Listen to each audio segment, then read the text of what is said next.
ಜನಗಳ ಮುಖದಲ್ಲಿ ಒಂದು ನಗು ಇರುತ್ತೆ. ನಗು ಕೂಡ ತುಂಬಾ ಕಷ್ಟ. ಡೆಫಿನೆಟ್ ಆಗಿ ಜನರಿಗೆ ಒಂದು ನಗು ಭಾಗ್ಯ ನಮ್ಮ ಕಡೆಯಿಂದ ಇರ್ತದೆ. ಬೇರೆ ಎಲ್ಲ ಭಾಗ್ಯ ಡಮ್ಮಿ ಭಾಗ್ಯಗಳಲ್ಲ. ಜನರ ಮುಖದಲ್ಲಿ ನಗು ಇಲ್ಲ, ಖಂಡಿತವಾಗಿ ನಗು ಭಾಗ್ಯ ಕೊಡುವಂತ ಒಂದು ಪ್ರಯತ್ನ ಮಾಡ್ತೀವಿ. ಡೆಫಿನೆಟ್ ಓಕೆ ಸರ್, ನೀವು ಕೇಳ್ತಿರೋದು ಇಲ್ಲ. ಕರ್ನಾಟಕ ಬದಲಾವಣೆ ಬಯಸ್ತಾ ಇದೆ. ಪಕ್ಕದ ತಮಿಳುನಾಡಲ್ಲಿ ಒಂದು ಡಿವಿಕೆ ಪಕ್ಷ ಬಂದು ಒಂದು ದೊಡ್ಡ ಮಟ್ಟದ ಬಹುಮತದಿಂದ ಅವರನ್ನ ಸರ್ಕಾರ ಮಾಡಕ್ಕೆ ಬಿಟ್ಟಿದ್ದಾರೆ. 40-50 ವರ್ಷ ರಾಜಕೀಯ ಮಾಡಿದವ್ರನ್ನೆಲ್ಲ ಮನೆಗೆ ಸೋಲಿಸಿ ಮನೆಗೆ ಕಳಿಸಿದ್ದಾರೆ. ಇವತ್ತಿನ ಕರ್ನಾಟಕದ ಜನರ ಮನಸ್ಥಿತಿನೂ ಅಷ್ಟೇ. ಹೊಸಬರನ್ನು ನೋಡೋಕೆ ಇಷ್ಟಪಡ್ತಾ ಇದ್ದಾರೆ, ಹೊಸತನವನ್ನು ನೋಡೋಕೆ ಇಷ್ಟಪಡ್ತಾ ಇದೆ, ಹೊಸ ಯೋಚನೆಗಳನ್ನು ಇಷ್ಟಪಡ್ತಾ ಇದೆ. ಭ್ರಷ್ಟಾಚಾರ ಮುಕ್ತವಾದಂಥ ಆಡಳಿತವನ್ನು, ಮಾಫಿಯಾ ಮುಕ್ತ ಆಡಳಿತವನ್ನು, ಡ್ರಗ್ಸ್ ಮುಕ್ತ ಸಮಾಜವನ್ನು, ಸುರಕ್ಷಿತವಾದಂಥ ಸಮಾಜವನ್ನು. ನೆನ್ನೆ ಒಂದು ಗ್ಯಾಂಗ್ರೇಪ್ ಆಗಿದೆ ಬೆಂಗಳೂರಲ್ಲಿ. ಏನು ಪ್ರಿಯಾಂಕಾ ಖರ್ಗೆ ಆಗ್ಬಿಟ್ರೆ ಅಂತೂ ಏನು ನಮ್ಮ ಬಾಸ್ ಆಗ್ತಾ ಇದ್ದಾರೆ ಅಂತ ಏನು ಮಾಧ್ಯಮಗಳಲ್ಲಿ ಹೇಳಿದ್ದೆ. ದಾವಣಗೆರೆಯಲ್ಲಿ ನೆನ್ನೆ ಒಂದು ಗ್ಯಾಂಗ್ರೇಪ್ ಆಗಿದೆ. ಅಲ್ರಿ, ನೀವು ಯಾವ ಹೋಮ್ ಮಿನಿಸ್ಟರ್ ಆದರೂ, ಯಾವೊಂದು CM ಆದರೂ, ನಾನು ಈ ಪದ ಯಾಕೆ ಬಳಸ್ತಾ ಇದ್ದೀನಿ ಅಂತಂದರೆ, there is no security in Karnataka. ಸುರಕ್ಷೆ ಅನ್ನೋದು ಬರೀ ರಾಜಕಾರಣಿಗಳಿಗೆ, ಅಧಿಕಾರಿಗಳಿಗೆ. ಯಾಕಂದರೆ ಹಿಂದೆ ಮುಂದೆ ಪೊಲೀಸರು ಹಾಕೊಂಡು ಓಡಾಡ್ತಾರೆ. ಜನರಿಗೆ ಯಾವುದೇ ರೀತಿಯ ಸುರಕ್ಷತೆ ಅನ್ನೋದು ಇಲ್ಲ. ಜನರಿಗೆ ಒಂದು ಭರವಸೆ ಅನ್ನೋದಿಲ್ಲ. ಪ್ರತಿದಿನ ಬೆಳಗ್ಗೆ ಆದರೆ ಬೆಲೆ ಏರಿಕೆ, ಅಲ್ಲಿ ಕೊಲೆ ಆಯಿತು, ಇಲ್ಲಿ ಕೊಲೆ ಆಯಿತು, there no law and order problem. ಆಮೇಲೆ ಎಲ್ಲದಕ್ಕಿಂತ ಹೆಚ್ಚಾಗಿ ನಾವು ದುಡ್ತಾ ಇರೋವಂಥ ಸಂಪಾದನೆ ಏನಿದೆ ಅದು 30 ದಿವಸದ ಸಂಪಾದನೆ ಇವತ್ತು 1 ದಿವಸ, 2 ದಿವಸ, 3 ದಿವಸಕ್ಕೇನೋ ಖಾಲಿ ಆಗ್ತಾ ಇದೆ. ಜನರ ಜೇಬಲ್ಲಿ ದುಡ್ಡಿಲ್ಲ, ಜನರ ಬ್ಯಾಂಕಲ್ಲಿ ದುಡ್ಡಿಲ್ಲ, ಸಾಲ ಇದೆ ಅವ್ರ ಹತ್ರ. ಆಮೇಲೆ ಇಷ್ಟೆಲ್ಲ ಮಾಡ್ಕೊಂಡು ನಾನಾ ಸೆಗ್ಮೆಂಟ್ಸ್ ಇದೆ ಯುವಕರಿಗೆ.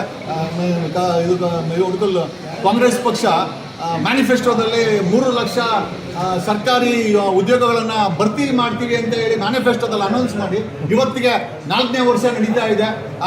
ಅಲ್ಲಿ ಧಾರವಾಡದಲ್ಲಿ ಹುಡುಗರು ಸರ್ಕಾರಿ ಕೆಲಸ ಬೇಕು ಅಂತ ಅಲ್ಲಿ ಏನೋ ಪ್ರೊಟೆಸ್ಟ್ ಮುಷ್ಕರ ಮಾಡಿದ್ರೆ ಅಲ್ಲಿರೋ ಕಮಿಷನರ್ ಶಶಿಕೇಳಿ ಚೆನ್ನಾಗಿ ಲಾಠಿ ಹೊಡೆದು ಕಳಿಸ್ತಾರೆ. ಈ ರೀತಿ ಸುಳ್ಳು ಭರವಸೆಗಳನ್ನು ಕೊಟ್ಟು ಸುಳ್ಳನ್ನು ಹೇಳ್ಕೊಂಡು ಇವತ್ತು 3 ಪಕ್ಷದ ರಾಜಕಾರಣಿಗಳು ಸಾವಿರಾರು ಕೋಟಿ ಆಸ್ತಿ ಮಾಡ್ಕೊಂಡಿದ್ದಾರೆ. ಜನರ ಜೇಬಲ್ ದುಡ್ಡಿಲ್ಲ, ಜನರು ಆರ್ಥಿಕವಾಗಿ ಕುಗ್ಗೋಗಿದ್ದಾರೆ. ಓದಲಿಕ್ಕೆ ನಮ್ಮ ಕರ್ನಾಟಕದಲ್ಲಿ ಸರ್ಕಾರದ 45,000 ಶಾಲೆಗಳಿದೆ. 45,000 ಶಾಲೆಗಳು ಸಹ ಶಿಥಿಲಗೊಂಡಿದೆ, ಬೀಳೋ ಪರಿಸ್ಥಿತಿಯಲ್ಲಿದೆ. ಶಾಲೆಗಳಲ್ಲಿ ಮಕ್ಕಳು ಓದಕೊಂಡಿದ್ದಾರೆ, ಶೌಚಾಲಯಗಳಿಲ್ಲ, ಜಾಗ ಇಲ್ಲ, ಸೋರ್ತಾ ಇರುವಂಥ ಶಾಲೆಗಳು. ಎರಡೂ ಇದ್ರೂ ಕೂಡ ಮೇಷ್ಟ್ರುಗಳಿಲ್ಲ. ಸ್ವತಃ ಈ ರೀತಿಯ ಒಂದು ಪರಿಸ್ಥಿತಿಯನ್ನು ಅಂದರೆ ನಮ್ಮ ಕರ್ನಾಟಕಕ್ಕೆ ಒಂದು ಕ್ವಾಲಿಟಿ ಎಜುಕೇಷನ್ ಸಿಸ್ಟಮ್ ಬೇಕಾಗಿದೆ. ಜಸ್ಟ್ ಬಿಕಾಸ್ ನಾವು ಟ್ಯಾಕ್ಸ್ ಕಟ್ತೀವಿ ಅಂತ ಯಾವುದೋ ಬಿದ್ದೋಗ ಮನೆಗಳಲ್ಲಿ 78 ವರ್ಷ ಆದರೂ ಮಾಡ್ತಾ ಇದ್ದಾರೆ. We want quality education. ಸರ್ಕಾರಿ ಶಾಲೆ ಬೇಕು, ಬಟ್ ಅದು ಕ್ವಾಲಿಟಿ ಆಗಿರಬೇಕು.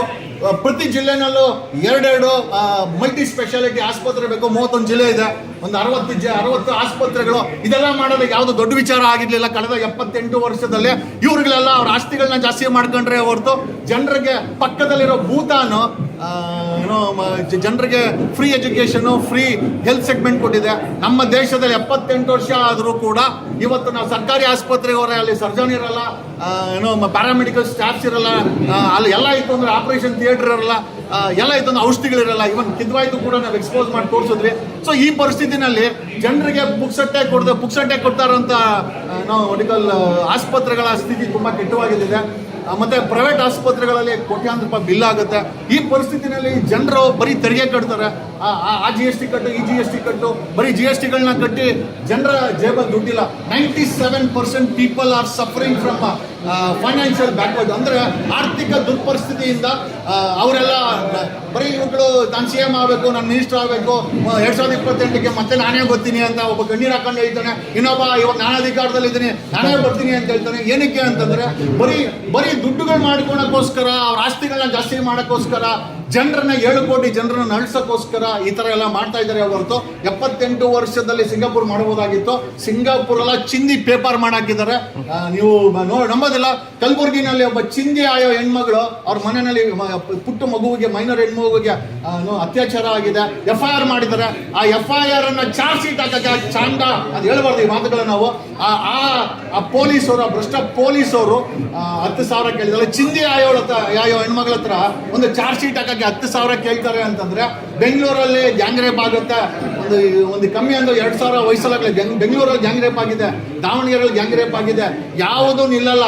ಬದಲಾವಣೆ ಬೇಕು ಅಂತಂದ್ರೆ ಈ ವಂಶ ಪಾರಂಪರವಾಗಿ ಮಲ್ಲಿಕಾರ್ಜುನ್ ಖರ್ಗೆ ಅವ್ರ ಮಗ ಸಿದ್ದರಾಮಯ್ಯ, ಅವ್ರ ಮಗ ಡಿ.ಕೆ. ಶಿವಕುಮಾರ್, ಅವ್ರ ತಮ್ಮ ಲಕ್ಷ್ಮೀ ಹೆಬ್ಬಾಳ್ಕರ್, ಅವ್ರ ಮಗ ಈಶ್ವರ್ ಖಂಡ್ರೆ, ಅವ್ರ ಮಗ MP, ಈ ರೀತಿ ಮಲ್ಲಿಕಾರ್ಜುನ್ ಮಲ್ಲಿಯವರಪ್ಪ ಶಾಮ್ನವರು ಅವರಪ್ಪ, ಈ ರೀತಿ ಸತೀಶ್ ಜಾರಕಿಹೊಳಿ ಅವರು, ಈ ರೀತಿ ವಂಶ ಪಾರಂಪರವಾಗಿ ಅವ್ರು ಮಾಡಿರೋ ಆಸ್ತಿಗಳನ್ನ ಹಂಚ್ಕೊಳಕ್ಕೋಸ್ಕರ ಕಾಪಾಡ್ಕೊಳಕ್ಕೋಸ್ಕರ ಇವರು ಅಧಿಕಾರ ಮಾಡ್ಕೊಂಡ್ ಬರ್ತಿದ್ರೆ we will bring in a change. ಅದೇ ವಿಜಯ್ ಹೇಳ್ತಾನಲ್ಲ, ಜಂಗಲಲ್ಲಿ ಎಲ್ಲಾ ರೀತಿ ಪ್ರಾಣಿಗಳಿರ್ತದೆ, ನಾವು ಒಬ್ರು ಇದೀವಿ ಅಂತ ತೋರಿಸ್ಬೇಕು.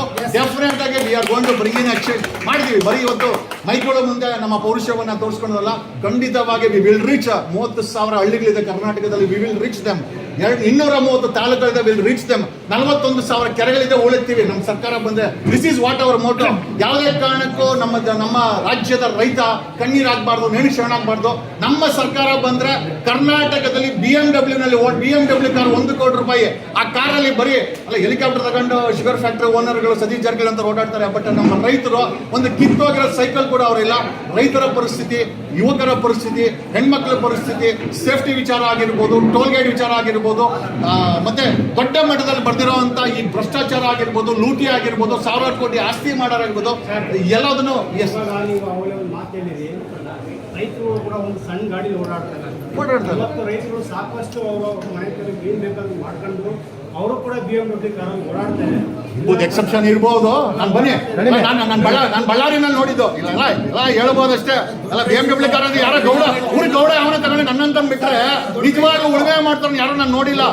3,000 ಜನ ರೈತರು ಕರ್ನಾಟಕದಲ್ಲಿ ಸಿದ್ದರಾಮಯ್ಯ ಸರ್ಕಾರ ಬಂದ್ಮೇಲೆ ಆನ್ ರೆಕಾರ್ಡ್ ಸತ್ತೋಗಿದ್ದಾರೆ. ಯಾವ ಡೇಟಾ ಬೇಸ್. ನಾನು ಸುಮ್ಮನೆ ಹೇಳ್ತಾ ಇಲ್ಲ ಇಲ್ಲಿ. ಅಲ್ಲ ಯಾವನ ಊರಿಗೆ ನನ್ನಂತ ದೊಡ್ಡ ರೈತ BMW ಕಾರ್ ಇರ್ಬೋದು. ನಾವು ರೈತರೇ. ಇಲ್ಲ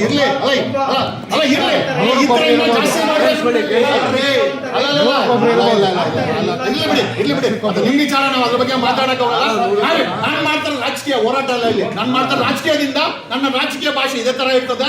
ಯಾರೋ ಗೌಡ ಹತ್ರ ಇರೋದಲ್ಲ, ಸಾಮಾನ್ಯ. ನಾನು ಬೆಳಗಾಂ ಹೋಗಿದ್ದೀನಿ. ಬೆಳಗಾಮಲ್ಲಿ ಅವ್ರ ಹತ್ರ ಸೈಕಲ್ ಗತಿ ಇರಲಿಲ್ಲ, ಕಬ್ಬು ಬೆಳೆಗಾರ ಹತ್ರ ನಾನು ನೋಡಿದ್ದೀನಿ. ಕಿಲೋಮೀಟರ್ ಗಟ್ಟಲೆ ಕಬ್ಬು ಬೆಳೆದಿರ್ತದೆ. ನಾನು ಪ್ರಾಕ್ಟಿಕಲ್ ಆಗಿ ನೋಡಿದ್ರೆ ಇದನ್ನೆಲ್ಲ ಹೇಳ್ತಾ ಇಲ್ಲ. 3,000 ಜನ ಸತ್ತೋಗಿದ್ರೆ ಯಾರು ಅವರೆಲ್ಲ ಊರ್ ಗೌಡ್ರ BMW ಕಾರ್ಯಕ್ರಮ ಸತ್ತೋಗಿರೋರೆಲ್ಲ ಬಡ ರೈತನು. ಅವನು ಬೆಳೆ ಇಕ್ಕಬೇಕು ಅಂದ್ರೆ ಬಡ್ಡಿ ತಗೊಬೇಕಾಗತ್ತೆ, ಕೊಡೋನು ಅಲ್ಲಿರೋ ದೊಡ್ಡವನು. ಹಾಗಾಗಿ ನಮ್ಗೆಲ್ಲ ಗೊತ್ತಿದೆ. ನಾನು ಪ್ರಾಕ್ಟಿಕಲ್ ಆಗಿ ಸಮಾಜವನ್ನ ವೆರಿಫೈ ಮಾಡಿ ಮಾತಾಡ್ತಾ ಇರೋನು. ಯಾರ ಡಿ.ಕೆ. ಶಿವಕುಮಾರ್, ಸತೀಶ್ ಜಾರಕಿಹೊಳಿ ಹತ್ರ ಇರ್ಬೋದು ಹೆಲಿಕಾಪ್ಟರ್, BMW ಕಾರು. ಸಾಮಾನ್ಯ ಜನತೆ ಯಾವ ಹತ್ರನೂ ಇಲ್ಲ. ಇದು ನಾನು ಗಂಟಾ ಘೋಷವಾಗಿ ಹೇಳ್ತೀನಿ. I can tell this openly. I don't have any issues. Okay, ಆರ್ಗ್ಯುಮೆಂಟ್ಗೆ ಯಾವನ ಚಾನಲ್ ಬನ್ನಿ. ಇಲ್ಲಲ್ಲ, ಇಲ್ಲಿ ನಮ್ಮ ವಿಚಾರ ಮಾತಾಡ್ತಾ ಇರೋದು. ಓಕೆ, ಆಮೇಲೆ ದಿಸ್ ಈಸ್ ಆಂಗರ್. ನಾನು ಏನಕ್ಕೆ ಹೇಳ್ತಾ ಇದ್ದೀನಿ ಅಂತ, ಒಬ್ಬ ಸಾಮಾನ್ಯ ಮನುಷ್ಯನ ಕೋಪ ಇದು, ನಂದಲ್ಲ ಕೋಪ ಇದು. ನನಗೆ ದೇವ್ರು ಕೊಟ್ಟಂಗೆ ಎಲ್ಲ ಇದೆ. ಬಟ್ ಆದ್ರೆ ಇವತ್ತಿನ ಈ ರಾಜ್ಯ ಜನರ ಪರಿಸ್ಥಿತಿ ನೋಡಿ, ನಾವುಗಳು ಸುಮ್ಮನೆ ಮನೇಲಿದ್ದವ್ರು ಇವತ್ತು ಪಕ್ಷ ಮಾಡಿ ಜನರ ಮುಂದೆ ಹೋಗುವಂತ ಪರಿಸ್ಥಿತಿ ಬಂದಿದೆ. And that is the reason we are there. We will make it. ಇಲ್ಲಿ ವಂಶ ಪರಂಪರೆ ಮಾಡ್ದನಲ್ಲ, 2028ಗೆ ಯಾರು CM ಆಗ್ತಾರೆ, ಯಾರು ಅಧಿಕಾರಕ್ಕೆ ಬರ್ತಾರೆ, ಜನ ಡಿಸೈಡ್ ಮಾಡ್ತಾರೆ, ನಾನು ಅಲ್ಲ. ಬಟ್ ನಾವು ಒಂದು ಅವಕಾಶವನ್ನ, ನಾವು ಒಂದು ಇದನ್ನ ಮಾಡ್ತಾ ಇದ್ದೀವಿ ಅಂತ ಹೇಳ್ತಾ ಐ ಥಿಂಕ್